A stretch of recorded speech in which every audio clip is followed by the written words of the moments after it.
Welcome back to NBC3 News at 5 tonight. Tonight, we continue our Ready, Set, and Run series with Fred Joslyn. Yeah, Fred we talked with us about a week ago and talking about your fitness routine, just getting moving a little bit. Well, we continue tonight with how to keep that momentum going. So we're here at Fleet Feet talking about new runners, how you get started. Last week we were talking about people walking, and Fred Joslyn was in the studio helping us with that. And Fred, so now people are moving a little bit. They're off the couch, they're getting out walking. And what is the next step for them, do you think? You know, one of the next steps is just getting into a routine, finding ways that you can stay involved with the sport and enjoy the sport.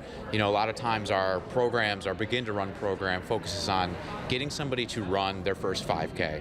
But once they've done that, obviously they want to be able to take the steps so that they continue and don't lose the fitness they've gained and the confidence that they've gained. And so many people are looking to find future challenges. Maybe they want to go to a triathlon program and try something a little bit different, or maybe they're very happy with where they're at and they're looking for other events, other races that they can be a part of. Well, even in the earlier phase of it, though, too, you know, I can picture a day years ago when I would look and see people running, you know, their morning run, and I'd like, geez, I'm almost intimidated by that. How do you get out that door and set that and make it part of your life? Right. You know, I think that's one of the reasons that if you schedule it, you're much more likely to stick to it.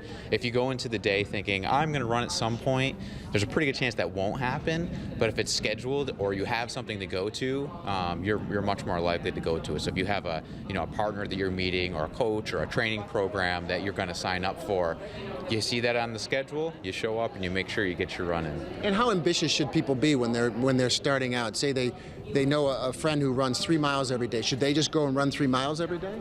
I think it's important to make sure that it's personal. Everyone is at a different level and everyone has different abilities, and so there's nothing wrong with one person running 2 miles 3 times a week and someone else running 10 miles. It's very personal, and if you do want to change or improve, you always want to make those adaptations in small steps so that you're putting yourself at a position to be successful. Do you think it helps to be involved in running groups or getting some training so you're kind of talking and networking with people too?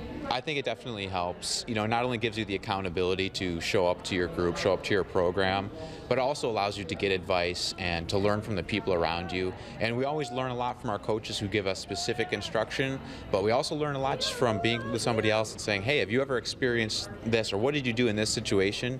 And so putting yourself in that crowd certainly helps. And do you find as a coach and an advocate for running that you enjoy the joy you see in new runners as they start to make progress? Absolutely. Honestly, one of the best days for me is when we go out to a race that we're training for and watching people cross the finish line, especially when we look back, when they fill out their forms and their common fears are that they can't do it, or that they're going to be last, and thinking about the things they said before they did the training program, and then watching the finish result, which is them finishing the race, something they may not have thought they could actually do. So it's a great feeling to be a part of that.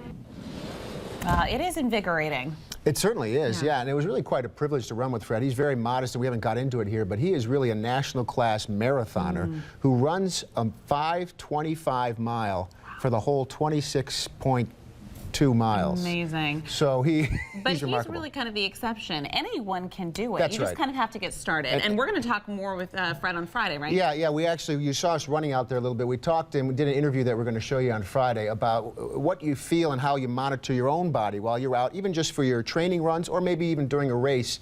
You got to keep in mind it's always personal. You don't really have to beat the other guy, depending on how you feel. But Fred will talk more about that on Friday. All right, get a good set of headphones, I think. That always makes it easy. That helps too.